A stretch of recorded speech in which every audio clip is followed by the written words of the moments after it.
ఐఐటీలో IIITలో BTech చేయాలనేది మీ డ్రీమా? అయితే ఇది ఇండియాలో ఒకే ఒక యూనివర్సిటీ వల్ల సాధ్యం. అదే జేకే లక్ష్మీపతి యూనివర్సిటీ. ఇప్పుడే సంప్రదించండి.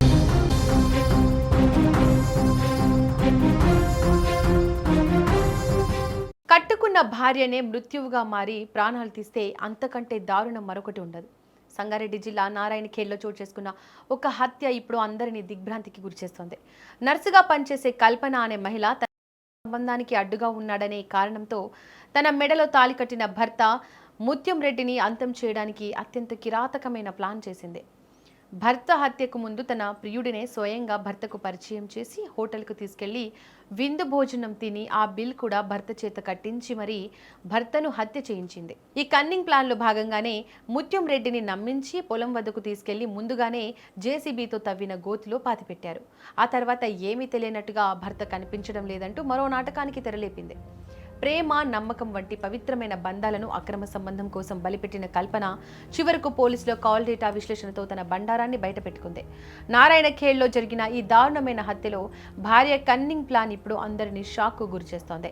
గంగాపూర్ గ్రామానికి చెందిన ముత్యం రెడ్డి, కల్పన దంపతులు. కల్పన నర్సుగా పనిచేస్తూ జీవనం సాగిస్తుండగా మానూరు మండలం ఎల్గోయి గ్రామానికి చెందిన గైని పండరితో ఆమెకు పరిచయం ఏర్పడింది. ఈ పరిచయం కాలక్రమేణా సంబంధానికి దారితీసింది. గత 4 ఏళ్లుగా వీరిద్దరూ రహస్యంగా కలుస్తూ వస్తున్నారని ఆరోపణలు ఉన్నాయి. ఈ విషయం భర్త ముత్యం రెడ్డికి తెలిసే అవకాశం ఉండడంతో అతడిని అడ్డు తొలగించుకోవాలని కల్పన నిర్ణయించుకుంది.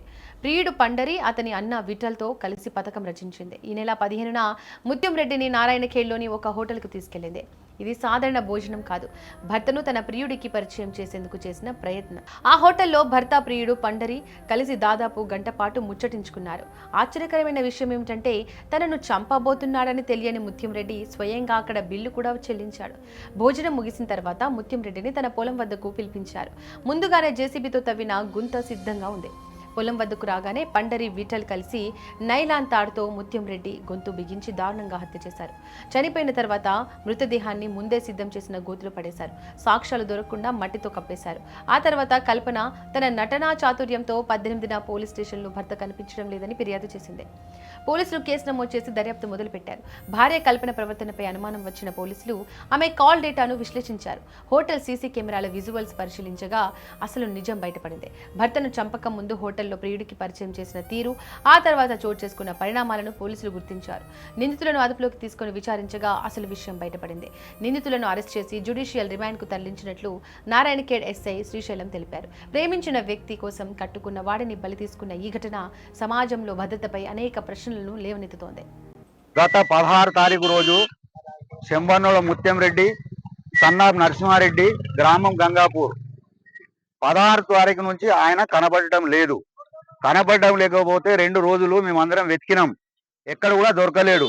18 నాడు వాళ్ళ భార్యకు ఆమెనే పోయి పోలీస్ స్టేషన్లో కంప్లైంట్ ఇవ్వడం జరిగింది. మిస్ అయ్యిండు నా భర్త అని చెప్పేసి కంప్లైంట్ ఇవ్వడం జరిగింది. జరిగితే పోలీసు వాళ్ళు కూడా ఎంక్వైరీ చేసి రోజు వాళ్ళు కూడా ఎక్కడెక్కడ తిరగాలనో అక్కడక్కడ తిరిగి ఎంక్వైరీ చేయడం జరిగింది. ఈ రోజు 24 తారీఖు రోజు, ఆదివారం రోజు, ఈ యొక్క అతిమేల ఎలుగై 2 మధ్య శివారులో ఈరోజు జేసీబీ నుంచి ఫస్ట్ ప్లాన్ తోని గుంత కొట్టి గుంతలో మూసేసి పైన రాళ్ళ బండలు వేయడం జరిగింది. పోలీసు వాళ్ళు అందరు వచ్చి కూడా విచారణ జరుపుతున్నారు. నారాయణఖేడ్ మండల అతను మిస్సింగ్ అయినట్టుగా అతని భార్య వచ్చి మన నారాయణఖేడ్ పోలీస్ స్టేషన్లో ఫిర్యాదు చేయడం జరిగింది. దానిపైన ఆ ఫిర్యాదు పైన మిస్సింగ్ కేసు కట్టడం జరిగింది. ఆ తర్వాత దర్యాప్తులో భాగంగా ఎస్ఐ నారాయణఖేడ్ గారు ఆమె యొక్క కాల్ రికార్డు మిగతా ఇవన్నీ వెరిఫై చేసి ప్రాథమిక సమాచారం ప్రకారం ఒక అనుమానితుడిని పండరి అనే అతను ఎక్కువ ఆమెతో మాట్లాడుతున్నప్పుడు కాల్ సస్పిషన్ మీద అతన్ని ఈరోజు పిలిచి ఇంటరాగేషన్ చేస్తే అతను తన యొక్క తప్పుని ఒప్పుకున్నాడు.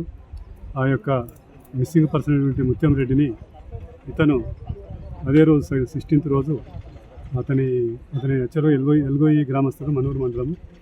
అతను ఆ రోజు ఉదయం మధ్యాహ్నము ఆ యొక్క మిస్సింగ్ పర్సన్ని తీసుకొని అతని పొలం దగ్గర, ఎల్గోయి దగ్గర తీసుకొచ్చి చంపి అక్కడే ఆయన పొలంలో గుంత తీపిచ్చి అందులో పైన పూజ చేసి ఆ తర్వాత వెళ్ళిపోయినాడు.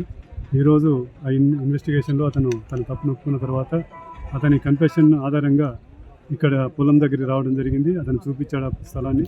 తర్వాత ఎంఆర్ఓ గారిని, మన మనూరు తహసీల్దార్ గారిని వారి సమక్షంలో ఆ యొక్క సమాధిని ఓపెన్ చేయించి ఎగ్జిబిషన్ చేయించిన తర్వాత ఆ బాడీని కనుగొనడం జరిగింది.